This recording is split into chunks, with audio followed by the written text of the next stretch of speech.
Tá certo. Vai. Oi, gente! Deixa eu dar uma olhadinha aqui. Eu andei mudando o meu Face e eu não consigo ver os comentários de vocês. Alguém sabe me dizer aí como eu posso? Devo ter apertado algum balãozinho. Vocês sabem me dizer aonde eu tiro? Deixa eu ver aqui. Oi, concluído.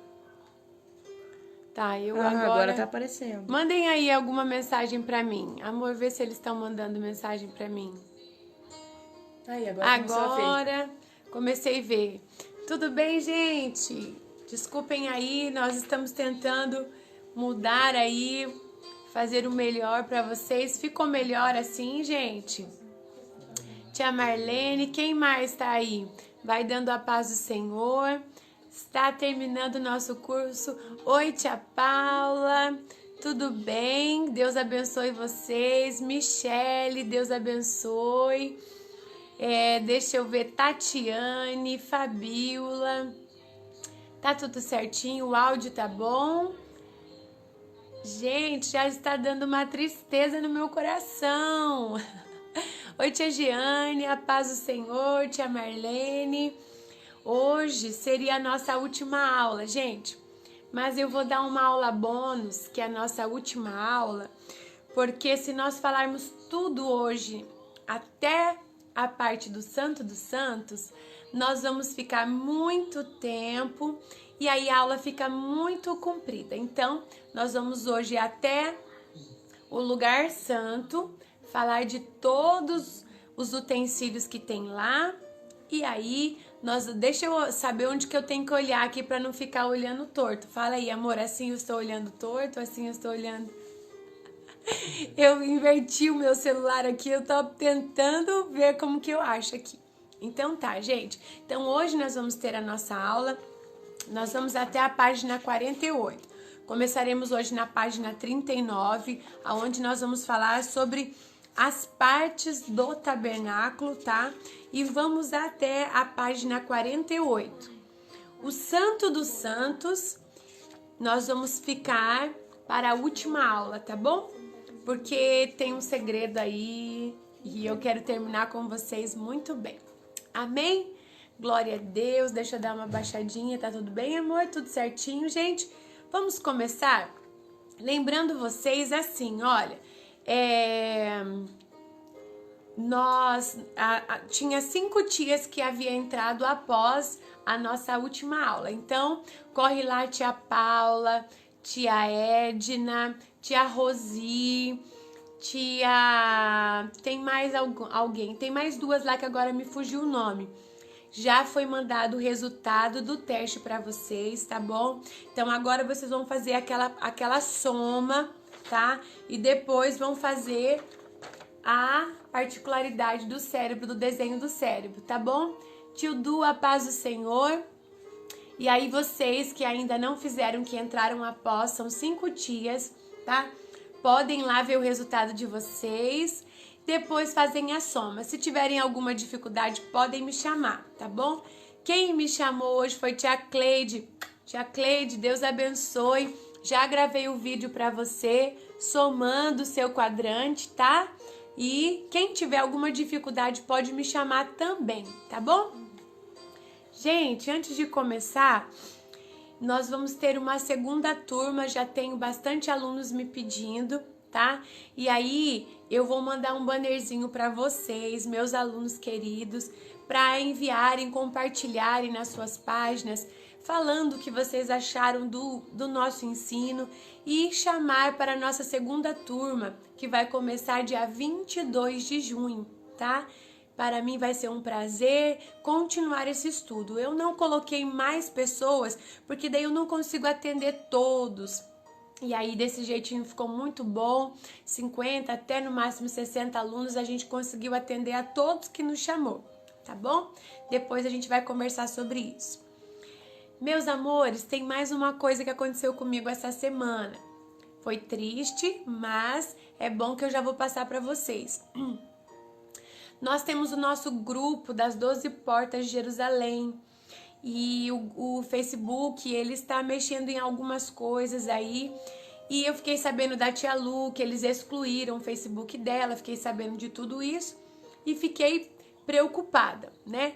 Mas não esperava que o meu grupo também havia sido excluído. Aí uma das alunas mandou a mensagem que não estava encontrando e eu fui procurar o meu grupo, o nosso grupo, e eles excluíram.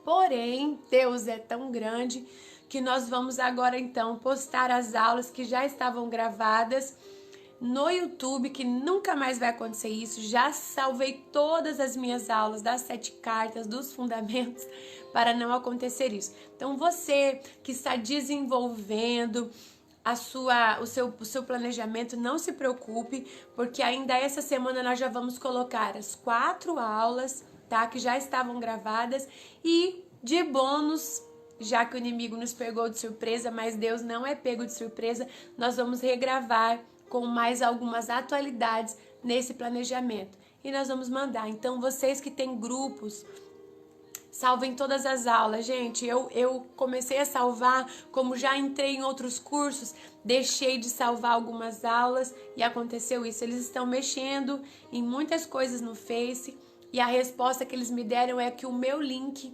havia expirado, mas não me avisaram e simplesmente excluíram. Mas o projeto continua, tá bem? Se você está precisando de alguma ajuda antes que eu coloque as aulas lá, pode me chamar que eu estou à disposição. Deixa eu só ver aqui antes de começar a nossa aula, eu vi que a tia Jó colocou aqui, ó, paz do Senhor, feliz por hoje receber os meus pais do hospital curados do Covid, gratas pelas orações. Glória a Deus, tia Jó. Olha, Deus é maravilhoso. Nós temos orado por todas as pessoas que estavam enfermas, que estão enfermas, e nós cremos no grande livramento do Senhor. Glória a Deus. Hoje também nós recebemos um grande milagre. Uma tia nossa que está lá em Boston também teve um derrame, mas o Senhor a livrou e ela está muito bem. Amém? Vamos começar a nossa aula para não perder nenhum tempo. Então, quem está com a sua apostila aí, hoje nós estamos na página 39, nós vamos começar falando sobre as partes do tabernáculo, que revelam muito simbolismo para o nosso ministério. O que será que o Senhor quis dizer quanto ao tabernáculo, ao estar junto com o ser humano, não é mesmo? Então, vamos prestar atenção e vamos fazer uma viagem para o tabernáculo. Glória a Deus. Eu quero chamar a presença do Espírito Santo para essa aula, que o Senhor Espírito Santo, nosso doce amigo Espírito Santo, venha trabalhar os nossos corações para que essa semente seja lançada e que dê muitos frutos. O Senhor Deus sempre quis estar no meio do ser humano, não é mesmo? Convivendo, tendo comunhão. E eu quero que vocês, então, abram as vossas Bíblias em Gênesis, no capítulo 5, no versículo 22. Muitas pessoas andaram com Deus no começo de tudo, no começo daquela aliança que nós vimos. Esse sempre foi o projeto do Senhor. Em Gênesis, capítulo 5, versículo 22, quando nós lembramos de andar com Deus, nós falamos de Adão, nós falamos de Eva, mas também há um homem que andou com Deus, Noé. Mas olha esse aqui, Gênesis capítulo 5, versículo 22 diz assim: andou Enoque com Deus. Então o projeto de Deus sempre foi estar com o ser humano, o projeto de Deus sempre foi estar no meio. E não parou por aí. Depois veio no livro de Êxodo, que você já está seguindo, no capítulo 25, que é o tema deste estudo, e no versículo 8, e me farão um santuário para que eu possa habitar no meio deles. Então, em Gênesis, o Senhor andou com o ser humano. No livro de Êxodo, o Senhor decidiu morar com o ser humano. Veja que projeto maravilhoso. O Senhor sempre teve esse projeto e ainda continua ser o nosso amigo e estar andando conosco. Mas houve alguma coisa que rompeu esta comunhão. Então, a Bíblia diz que o pecado afastou essa presença de Deus. Nós podemos ver ali no livro de 1 Samuel, se quiserem acompanhar comigo, no capítulo 4. Vamos lá juntos? 1 Samuel, no capítulo 4, aonde Salomão já estava ali, já havia construído o templo. Então, o Senhor pegou e a presença dele estava ali no templo. 1 Samuel, capítulo 4, no versículo 22, do 21 e 22, antes do templo, antes do santuário ser esse tabernáculo móvel ser distinguido, antes dessa presença ser colocada agora dentro de um grande templo que foi construído por Salomão, como é que essa presença saiu? Como é que o pecado fez com que isso se quebrasse? Nós precisamos entender.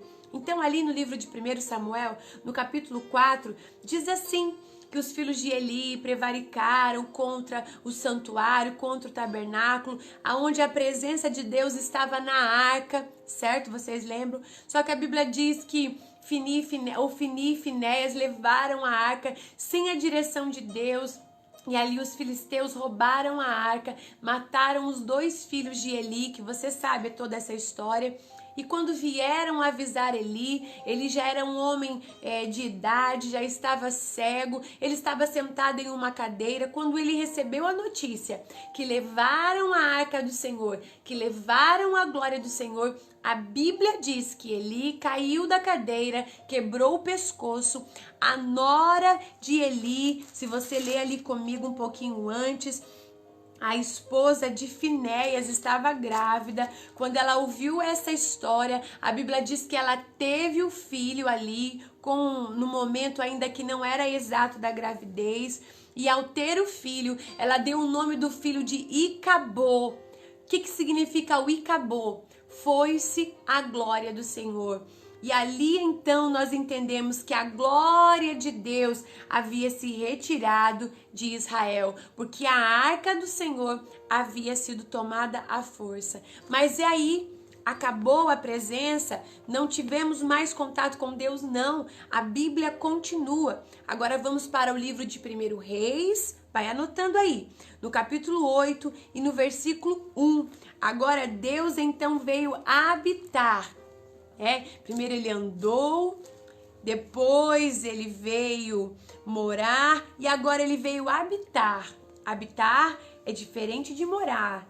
Ele está ali por um tempo. Aonde ele veio habitar? Então vamos ler no livro de 1 Reis. Vamos achar aqui para não perder tempo. Crônicas, Reis. Achem aí comigo no capítulo 8.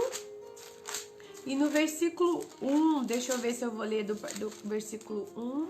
Deixa eu ver se é isso mesmo. 1 Reis, capítulo 1. Vamos lá.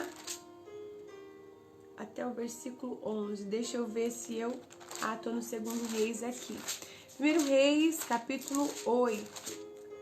Eu havia colocado uma marcação e aqui, ó. Capítulo 8. Então, veio agora o momento em que o tabernáculo móvel foi destruído. E aí Davi tinha um sonho de construir um grande templo, né? Só que Deus disse a ele: Davi, não vai ser você que vai construir este templo, será o seu filho Salomão. E Davi deu toda a instrução para ele. Tudo aquilo que aconteceu no tabernáculo, que nós vamos assistir agora nesta aula, foi passado para Salomão também construir no grande templo. E a Bíblia diz que a presença do Senhor voltou para Israel, a arca voltou, né? Quem lembra da história, tiraram a arca lá da casa de Abinadab, levaram até a casa de Obed-edom, tantas coisas aconteceram. E ali chegou então, o que aconteceu no templo de Salomão? Prestem atenção, quando essa arca foi colocada no templo, a Bíblia diz que a nuvem do Senhor tomou aquele lugar. E ao tomar aquele lugar, as pessoas que estavam ali não conseguiram permanecer em pé, porque a glória do Senhor encheu a casa. Tudo isso está escrito em 1 Reis, capítulo 8. Nós lemos do 1 até o 11. Eu só li o versículo 11, depois você leia. Então o Senhor, o projeto dele era andar, era morar, era habitar. E aqui no tabernáculo, aqui no grande templo de Salomão, o Senhor estava ali. Mas novamente o povo pecou. E ao pecar, a Bíblia diz que a glória do Senhor abandonou o templo. Vamos caminhar mais um pouco? Veja, vamos caminhar para o livro de Ezequiel, capítulo 10. Caminhe comigo aí na Bíblia, Ezequiel, capítulo 10. Você vai ver o que aconteceu lá no versículo 18 e 19. A Bíblia diz que Ezequiel teve uma visão quando a glória do Senhor saiu do templo, né? E aí vejam, a Bíblia diz, Ezequiel capítulo 10, versículo 18. Então saiu a glória do Senhor da entrada da casa e foi para onde? Para os querubins. E os querubins levantaram as suas asas e se elevaram da terra à minha vista. Quando saíram acompanhados pelas rodas, pararam à entrada da porta oriental da casa do Senhor, e a glória do Deus de Israel estava no alto sobre eles.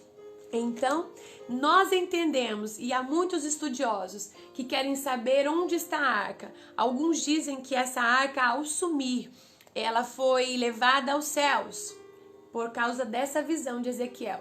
Outros acreditam que essa arca ela está em Israel, em Jerusalém, em algum lugar.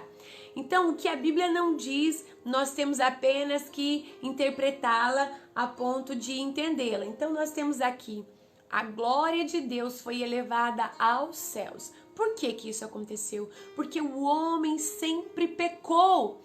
E quando se peca, a glória do Senhor se vai. Mas havia então arrependimento e o Senhor Jesus não parou por aí. O que aconteceu?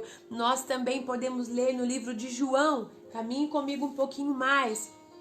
A glória do Senhor, tia Bica, não está mais aqui, não. João, no capítulo 1, se você for comigo, e no versículo 14, vamos ler lá. João, capítulo 1, versículo 14. E o Verbo se fez carne e habitou entre nós, cheio de graça, de verdade, e vimos a sua glória, glória como do unigênito do Pai.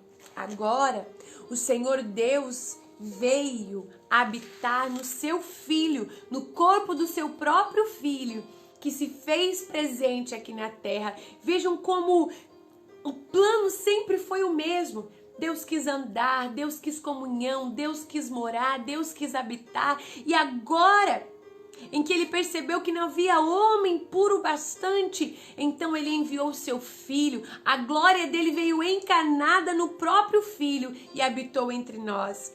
Mas novamente, como nós vimos, eles desprezaram essa pedra angular, eles feriram Jesus, eles cuspiram em Jesus, eles despiram Jesus. Então, novamente, esta glória, e agora foi embora para Jesus, Jesus foi assunto ao céu, ele ressuscitou, ficamos novamente sem a glória dele, não. A Bíblia diz que através do Espírito Santo, aleluia, hoje nós temos essa glória que habita dentro de nós. Que preciosa introdução que eu estou fazendo aqui para que você entenda que o Senhor sempre quis estar em nosso meio. E ainda nós não somos um templo acabado. E essa é a temática da nossa última aula. Nós somos um templo que estamos em construção. O Senhor diz ali no livro de Atos, capítulo 7, quero caminhar contigo antes de entrar nas particularidades. Atos, capítulo 7, versículo 48 e 50. Olha lá, Atos, capítulo 7, versículo 48 e 50. A Bíblia diz assim: entretanto, não habita o Altíssimo em casas feitas por mãos humanas, como diz o profeta. Por quê? Porque hoje Deus habita em mim Deus habita em você, a glória dele está dentro de você. Você é um templo vivo. A Bíblia diz lá em 1 Coríntios capítulo 6, preciso ler porque são versículos que você precisa guardar aí na sua memória como professor e levar aos seus alunos e dizer para eles: crianças, hoje você é um templo vivo. Em 1 Coríntios capítulo 6, versículo 19, nós já lemos aqui: acaso não sabeis que o vosso corpo é santuário do Espírito Santo que está em vós, o qual tendes da parte de Deus e que não sois de vós mesmos? É por isso que você, professor, precisa levar esta palavra cristocêntrica, esta base preciosa em que você diz para sua criança que esse Deus não é aquele Deus justiceiro apenas que o mundo diz. Que Deus é esse que não livrou o país do coronavírus? Que Deus é esse que deixa o mundo passar fome? Deus não precisa provar novamente o amor dele em um avião e escrever no céu com letras. Não, ele já provou o amor dele, foi na cruz do Calvário. O amor dele foi mais do que provado e ele nos diz que ele nos ama. E ele nos amou ainda quando éramos pecadores. Então esta introdução é para levar ao teu coração o quanto o Senhor Deus te ama. E Ele ainda habita na forma coletiva chamada igreja. Porque a Bíblia diz em Gálatas 2, versículo 20, não mais vivo eu, mas Cristo vive em mim. Então quando eu estou ali naquele templo feito de pedra, a igreja não é o templo, eu sou o templo. Mas quando eu estou com meus irmãos em comunhão, eu estou atribuindo ali uma particularidade do corpo de Cristo. Todas as partes estão juntas e Cristo sendo o cabeça da igreja, nós somos a noiva dele. Então o Senhor tem um prazer muito grande em estar em nosso meio. Veja, agora nós vamos entrar, toda essa introdução é para que você tenha esse estudo gravado na sua mente. E então o Senhor Deus, quando pensou no tabernáculo, em que ele disse, e fará um lugar em que eu possa habitar, é porque esse é o desejo. E ainda é o desejo que acontecerá, não somente na sombra, como hoje nós vivemos a sombra, né? O Senhor está habitando, mas nós não conseguimos vê-lo. Mas a Bíblia diz em Apocalipse, e será o santuário. Vocês serão os meus filhos e eu serei o seu Deus. Aí sim será concretizado esta tamanha verdade. Então o Senhor está dizendo para você, continue firme, porque você é precioso sim, nossas crianças são preciosas sim, e ainda há muita coisa para se concretizar nesta verdade. Vamos caminhando? Então nós temos aqui o nosso estudo, olha lá, o nosso tabernáculo. Vou dar uma baixadinha aqui para vocês olharem o visual, tá? Esse visual, quem fez para mim foi a tia Paulinha, tá bom? E aqui nós temos uma ideia de uma tenda e os pilares e toda a cortina com as cores em que nós trabalhamos. O vermelho, o azul, o púrpura, né? Ali o roxinho e o branco, ok? Todas essas particularidades há um símbolo muito grande em que nós vamos aprender, ok? O tabernáculo, vamos pensar aqui, eu vou deixar assim, vocês não vão me ver agora, mas observem, o tabernáculo era uma grande tenda. Ao redor deste tabernáculo, que ficava sempre no centro, estavam acampados as 12 tribos de Israel, certo? Ao lado direito, esquerdo, atrás e à frente, mas o tabernáculo sempre estava ao meio deste acampamento, porque o tabernáculo significava a igreja do Senhor. E o Senhor, Ele está no meio da igreja. Se você caminhar para o livro de Apocalipse, Ele diz que Ele caminha no meio da igreja. Se Ele caminha, Ele é um Deus vivo. E esse Deus tem ciúme da igreja dele. Então Ele está no meio. Este tabernáculo, ele tinha então ali as várias madeiras e todo envolto com um tecido branco chamado de linho. O primeiro momento, se você observar, este linho branco simbolizava o quê? A pureza. Então vamos imaginar, ao redor deste tabernáculo, ali possuía todas aquelas estacas, ali feito da madeira de acácia, o qual nós aprendemos que todas precisavam estar do mesmo tamanho, com engastes ali de prata. Toda a base era colocado naquela madeira de prata, simbolizando o quê? Quem lembra aí o que significava prata? Escreve aí para ver se vocês estão estudando comigo.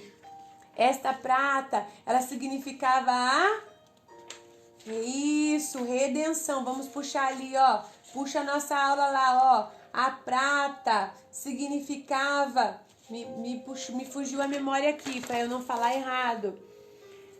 Significava, meu Deus, as bases de prata. É o resgate mesmo, certinho, a redenção, tá? Então, entre você, madeira de acácia, tem a base de prata chamada Jesus Cristo.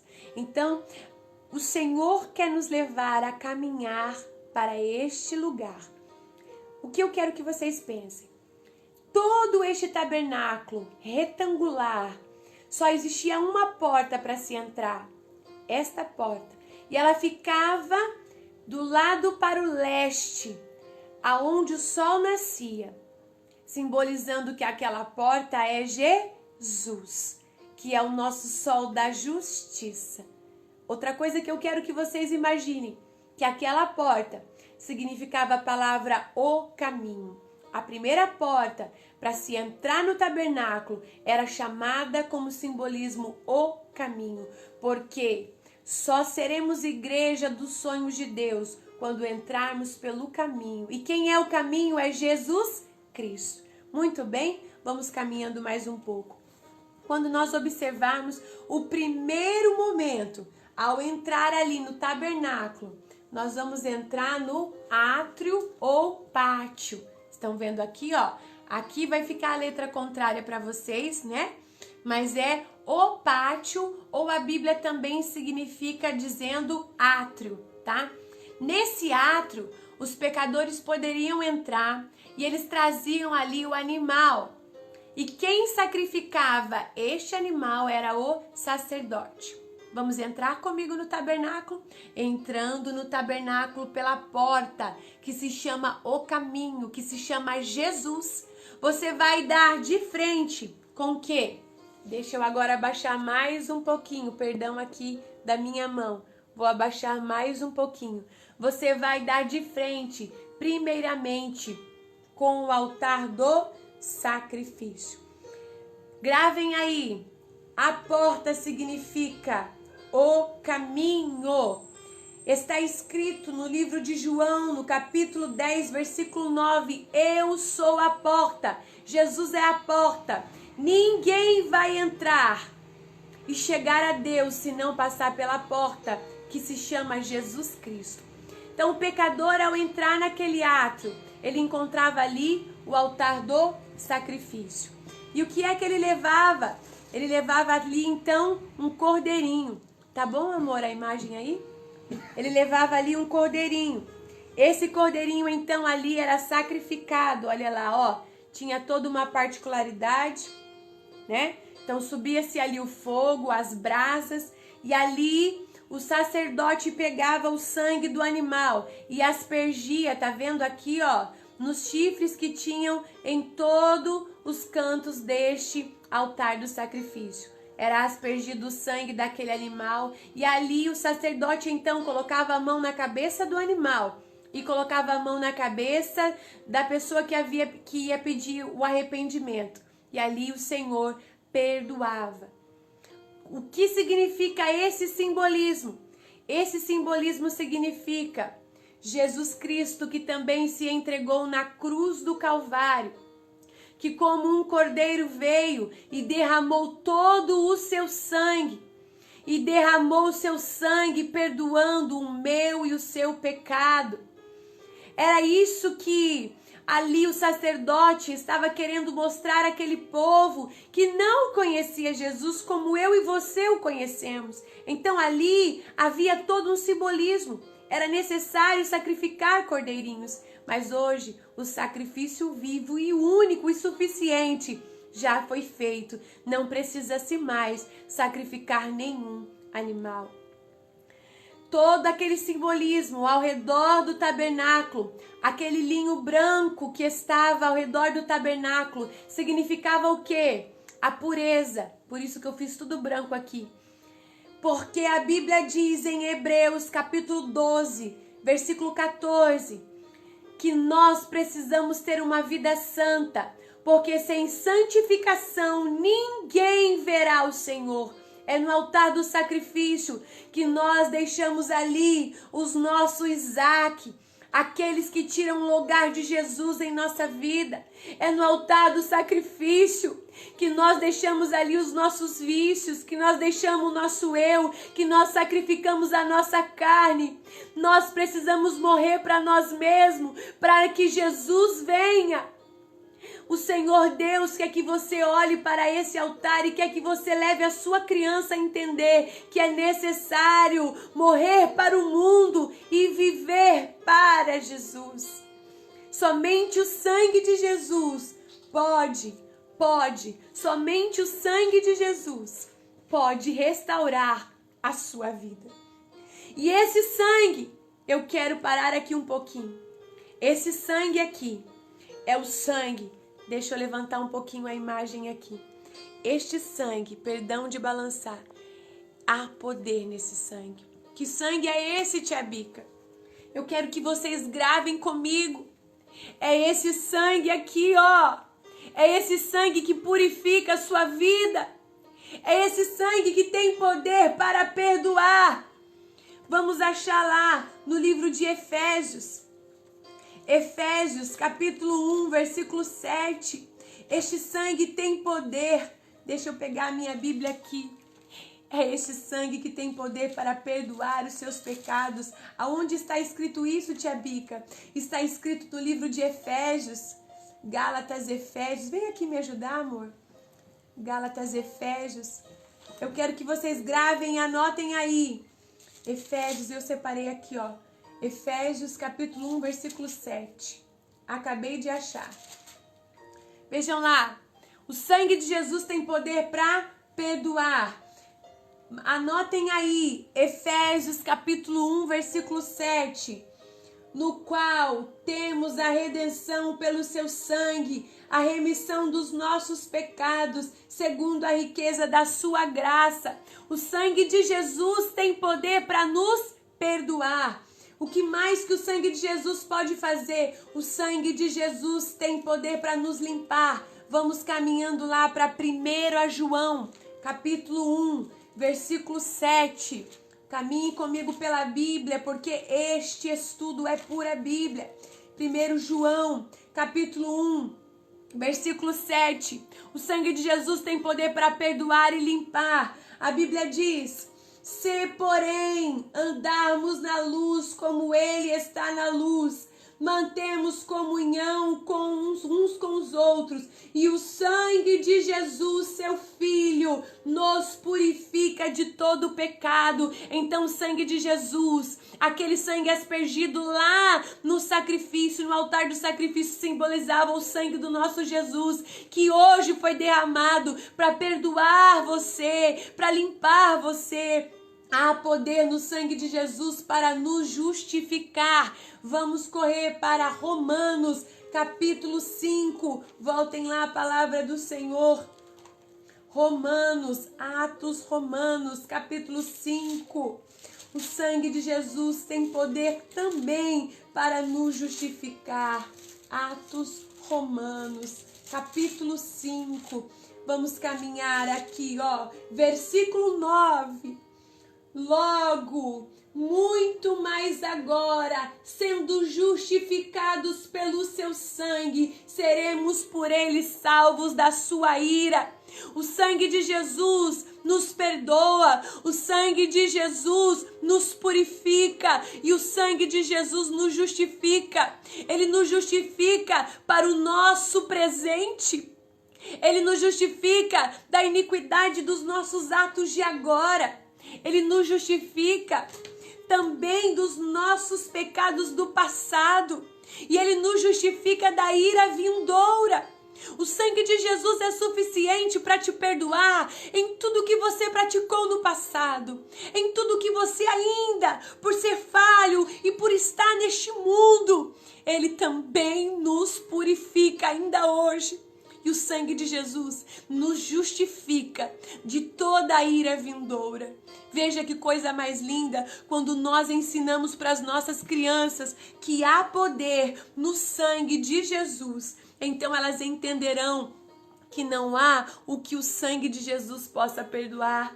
Há poder no sangue de Jesus. Entrando comigo, quando passamos pela porta que se chama Jesus, que é o caminho, encontramos aqui o altar do sacrifício. Aqui então nós matamos o nosso eu. Aqui então nós entendemos que não há remissão de pecado sem derramamento de sangue. Aqui então nós entendemos que precisamos crucificar a nossa carne. Aqui entendemos que não veremos a Deus se não olharmos para a cruz. E então nós entendemos que o Senhor Jesus foi imolado assim como aquele cordeiro. Quando nós olhamos para a cruz, nós vemos a grande salvação. Só quem entra pela porta, estão caminhando comigo, que se chama Jesus, passa pelo arrependimento, pode então passar para a segunda parte do átrio, que se chama a bacia de bronze. Estão conseguindo ver certinho, amor? Tá tudo certinho? Nessa bacia de bronze, ali tinha água.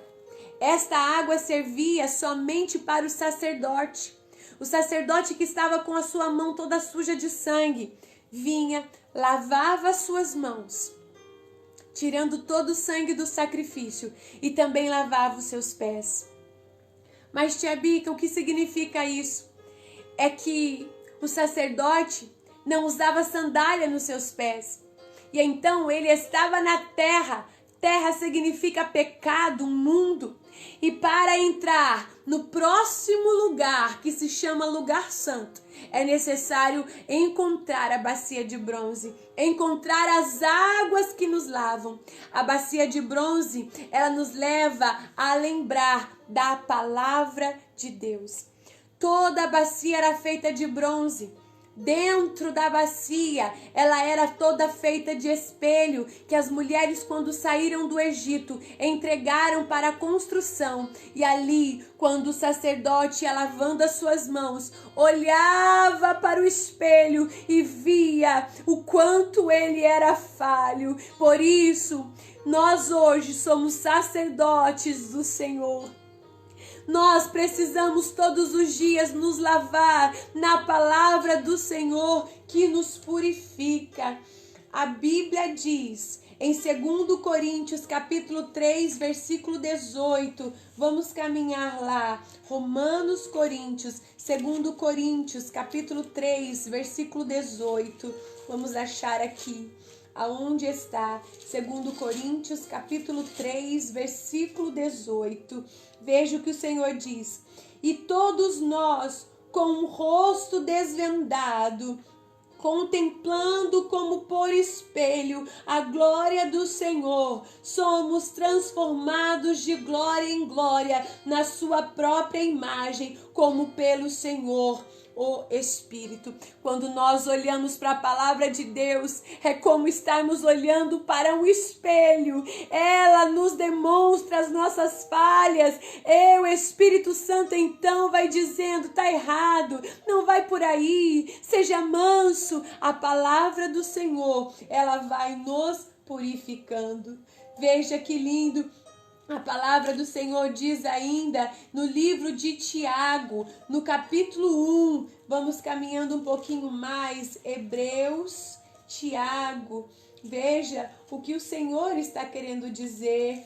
O Senhor está dizendo assim, olha, que nós precisamos nos tornar praticante da palavra. A Bíblia diz em Tiago, capítulo 1, versículo 22, não adianta ter somente a letra, não adianta aprender somente a letra, como ali eram os fariseus. Não, você precisa ser praticante desta palavra. E então, a Bíblia vai continuando dizer que nós estamos nesse mundo, assim como o sacerdote estava nesse mundo. E por estar nesse mundo, nós temos que continuar nos lavando. É bem verdade que quando nós encontramos Jesus, Ele nos lava, é o simbolismo do batismo, mas por estar ainda caminhando neste mundo, ainda estamos sujando nossas mãos, ainda sujamos o nosso coração, mas a palavra do Senhor, que significa verdade, nos purifica.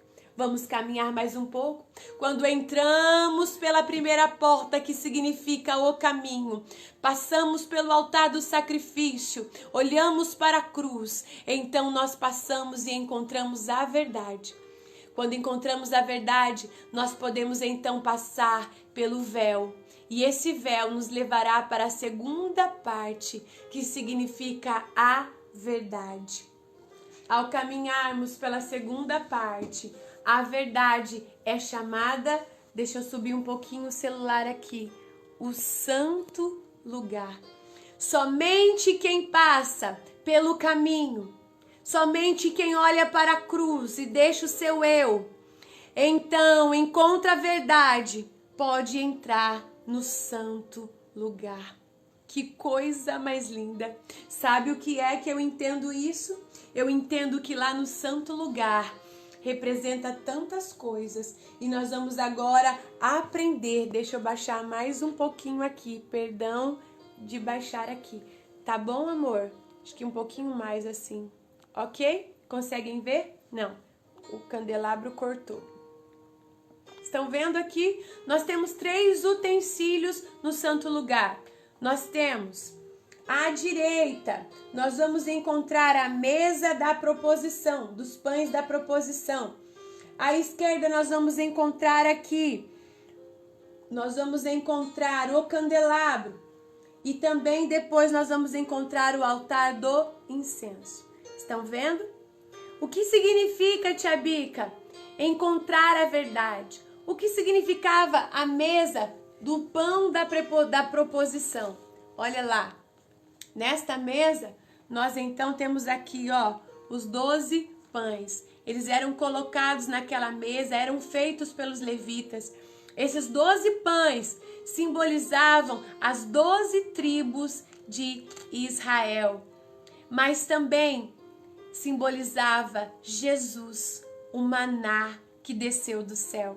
A Bíblia diz que esses pães, quem comia esses pães? Os sacerdotes deviam comer esses pães todos os sábados. E aí os levitas novamente faziam esses pães fresquinhos, representando ali que quando você entra pelo caminho, encontra a verdade, você vai se alimentar dessa palavra que se chama Jesus Cristo.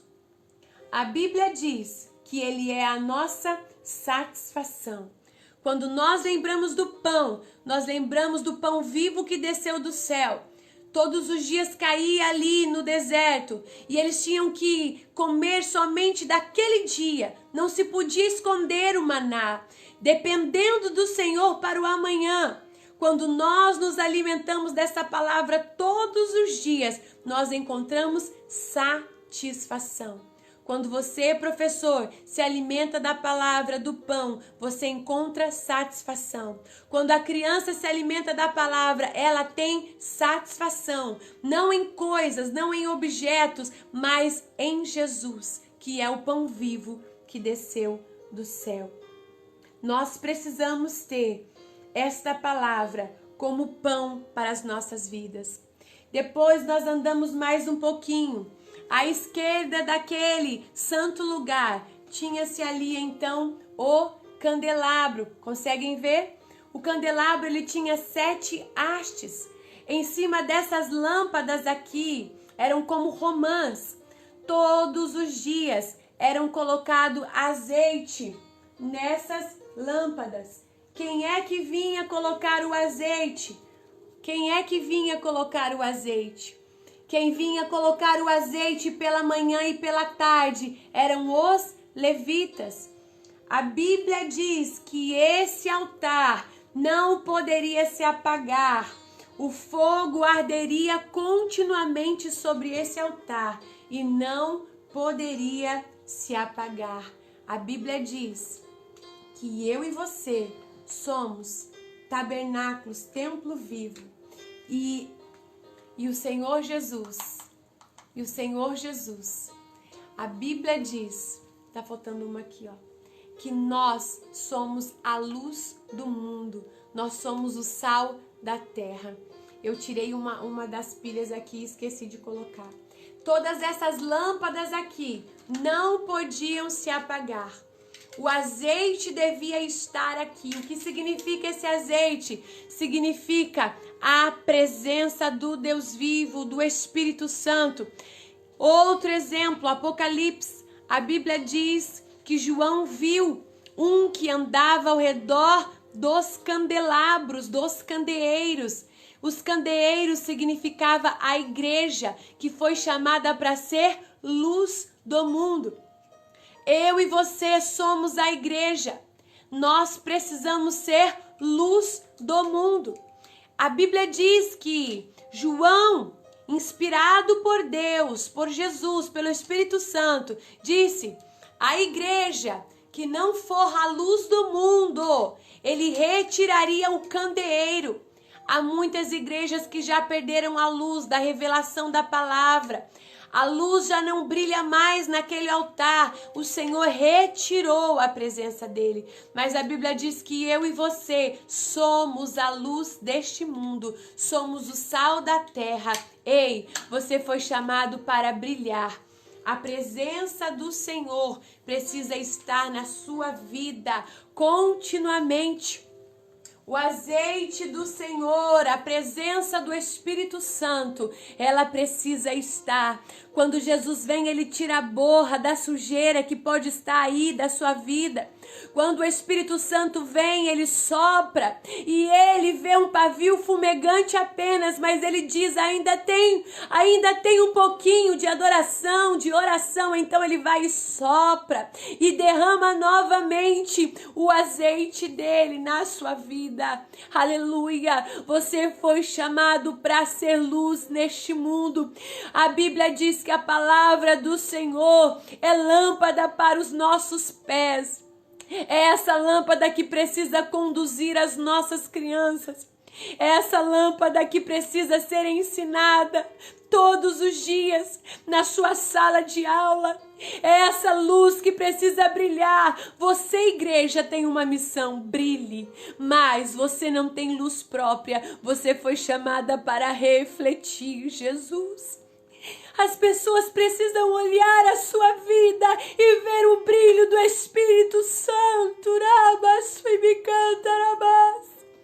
As pessoas precisam ver este brilho e querer essa luz para a vida delas, porque elas andam em trevas. Você precisa fazer a diferença. Você foi chamada para brilhar. E quando nós brilhamos, refletimos a presença do Senhor Jesus, então a mudança de vida, então a satisfação. E só então você consegue chegar para o terceiro elemento, que se chama o altar do incenso. Estão vendo aqui?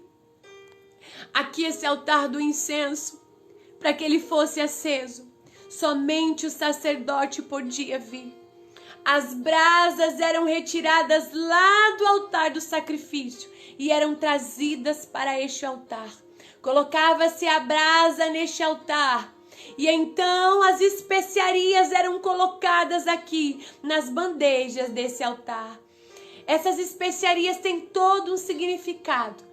A primeira especiaria se chamava estoraque. A segunda especiaria se chamava onixa ou ambar. E a terceira especiaria se chamava gálbano. O que é que o Senhor Jesus quer nos ensinar com essas especiarias? Eu vou olhar nos seus olhos agora. O altar do incenso simboliza oração. Nós precisamos ensinar as nossas crianças a orar. Você, professor, precisa orar. É no altar do incenso que o cheiro suave vai subindo até a narina do Deus vivo. Como é que eu oro, tia Bica? Sabe o que significava esse estoraque? Eu fui estudar. Esse estoraque era um arbusto em que as folhas gotejavam óleo. Então pegava aquele óleo que tinha um cheiro, um perfume maravilhoso e era levado para o altar do incenso. Não precisava se cortar aquela árvore, não precisava se cortar aquelas folhas, porque o estoraque, ele produzia espontaneamente aquele óleo. Você precisa, professor, produzir espontaneamente adoração ao Deus vivo. É em casa, é no trabalho, adorar espontaneamente, sem ser pressionado. Você precisa ensinar a sua criança a adoração espontânea. Eu adoro pelo que Ele é, eu adoro pela criação que Ele fez, eu adoro pela transformação que Ele fez em mim. Adoração espontânea. Mas a nossa oração, você, professor, precisa ensinar, talvez com o tapetinho da oração, ensinar eles a todo momento a adorar pelo alimento, a adorar pela saúde, mas não pode ser somente uma adoração espontânea. Nós vamos continuar caminhando no altar do incenso ali. Tinha então a onixa ou ambar. Sabe o que significava isso? Era algo que era retirado ali do molusco. Eles iam na profundeza do mar. E lá na profundeza do mar eles pegavam esse molusco. E esse molusco então era triturado, essa essência. E ali então colocava junto com o estoraque. A nossa oração precisa ser espontânea. A nossa oração também precisa ser profunda. Há uma profundeza na sua alma. Há lugares escondidos que somente o Espírito Santo pode adentrar. A sua oração precisa ser verdadeira, da profundeza da sua alma. Seja espontâneo e seja profundo em falar com o Deus vivo. Os historiadores dizem que esse perfume que era exalado ali no tabernáculo era tão cheiroso, tão perfumado, era agradabilíssimo, porque a sua oração é agradável ao Senhor. Não para por aí. A sua oração precisa ser espontânea, a sua oração precisa ser profunda, mas a sua oração precisa ser contrita. O último utensílio, a última especiaria desse incenso se chama gálbano. Gálbano também era um pequeno arbusto, mas agora era preciso tirar a folha dele. Ela precisava ser triturada, precisava ser moída para que se tornasse um pó e então virasse ali um óleo. Você precisa ter uma oração espontânea, você precisa ter uma oração profunda e você precisa ter um coração contrito. A Bíblia diz que o que agrada ao Senhor é um coração contrito. Para um coração contrito, o Senhor vira os seus olhos, o Senhor para o sol, o Senhor ouve a oração. O Senhor te ouve. Você precisa ensinar a sua criança que o Senhor ouve a oração.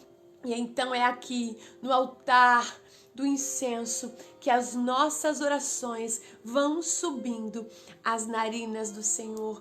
Quando você tem satisfação na palavra, no Senhor Jesus, você se torna luz. Você tem a revelação da palavra e então você consegue deixar a sua carne e entrar no secreto, no esconderijo do Altíssimo. Quem consegue fazer isso? Consegue então passar para a terceira parte do tabernáculo, que é o Santo dos Santos. Mas essa parte nós vamos então ter na última aula. você está entendendo o que o Senhor Jesus tem para você? Quando a Bíblia fala sobre a oração, a Bíblia está dizendo, lá no livro de Apocalipse, no capítulo 5, a Bíblia diz que diante do trono, hoje eu não trouxe aqui o meu trono, diante do trono de Deus, é colocado nas mãos dos anciãos, que têm em suas mãos harpas e taças de ouro. E o que tem dentro dessas taças? Ali elas são colocadas diante do trono. É a oração de todos os santos. A sua oração não foi pedida. A sua oração não foi de nenhuma forma esquecida. Quando você ora, do trono saem relâmpagos, do trono de Deus saem vozes. A sua oração é colocada diante do Deus vivo. A oração de uma mãe, a oração de um pastor, a oração de um evangelista de criança, a oração de uma criança. O Senhor está ouvindo. Ela é colocada diante do trono. Oh, aleluia! Ah, se você entendesse o poder da oração. Nós somos o reino de Deus.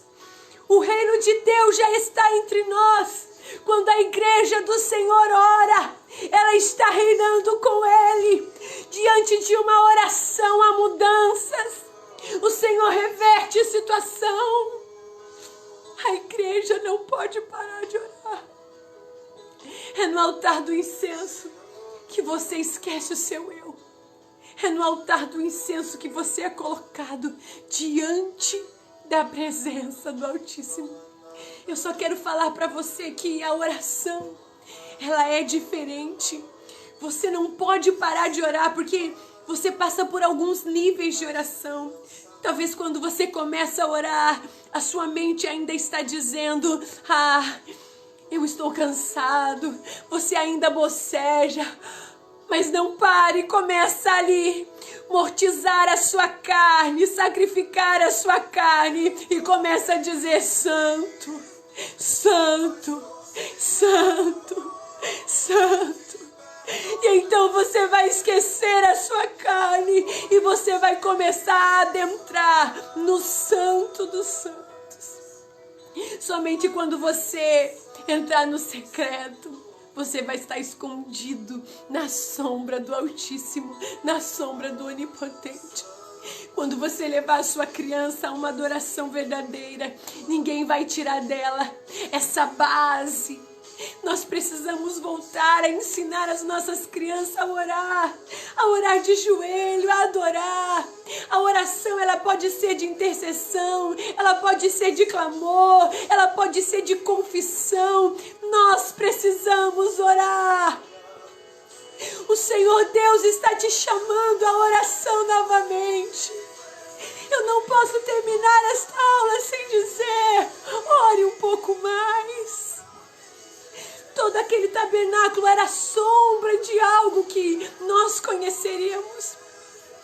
O Senhor Jesus está nos falando: hoje você conhece a minha história. Eu me entreguei na cruz do Calvário. E quanto eu quero ouvir a sua voz.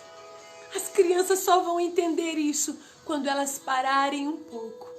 Quando elas orarem um pouco mais.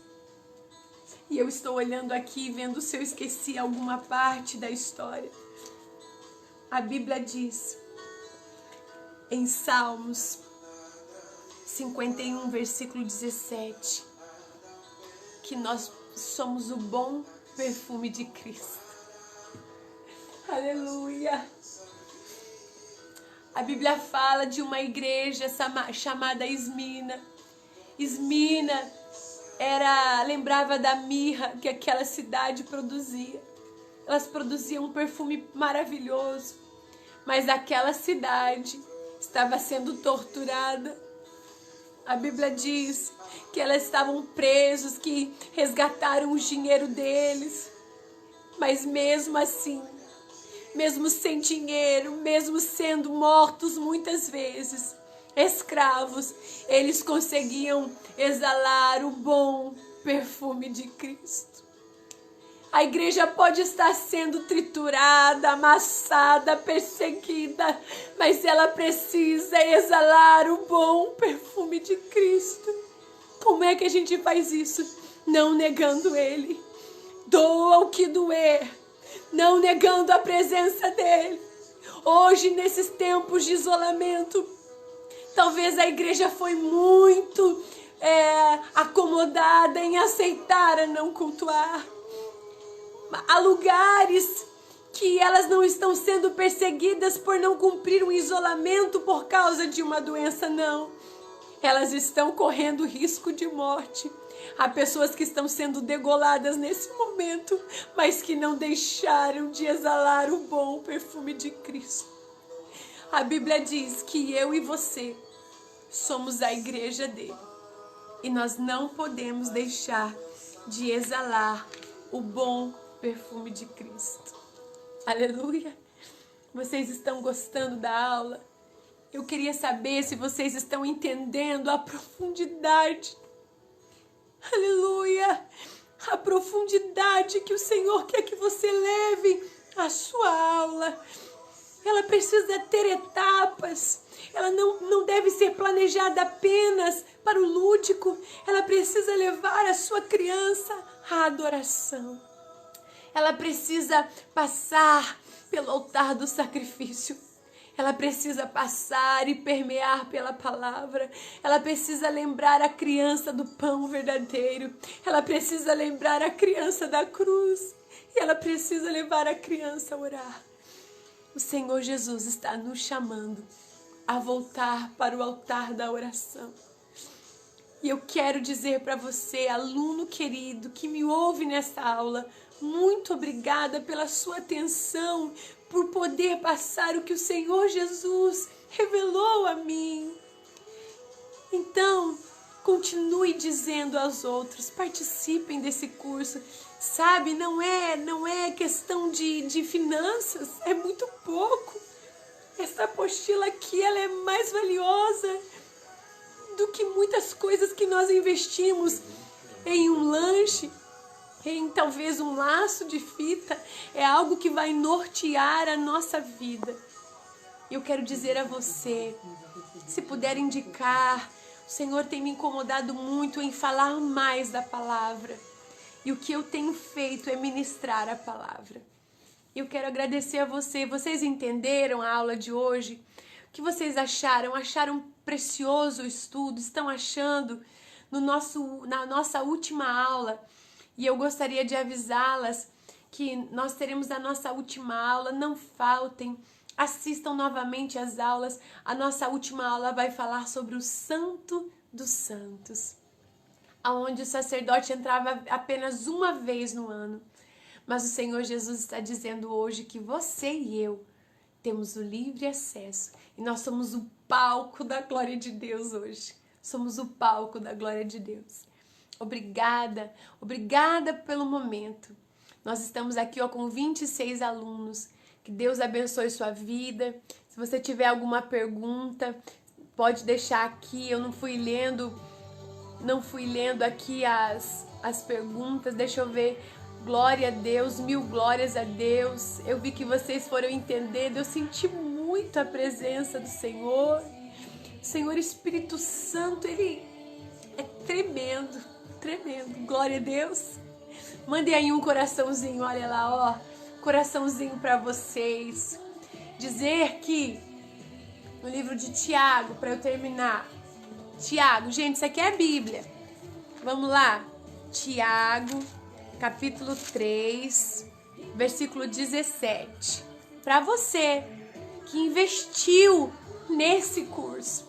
Olha o que o Senhor diz para você. O Senhor é Deus quem dá sabedoria. Olha lá.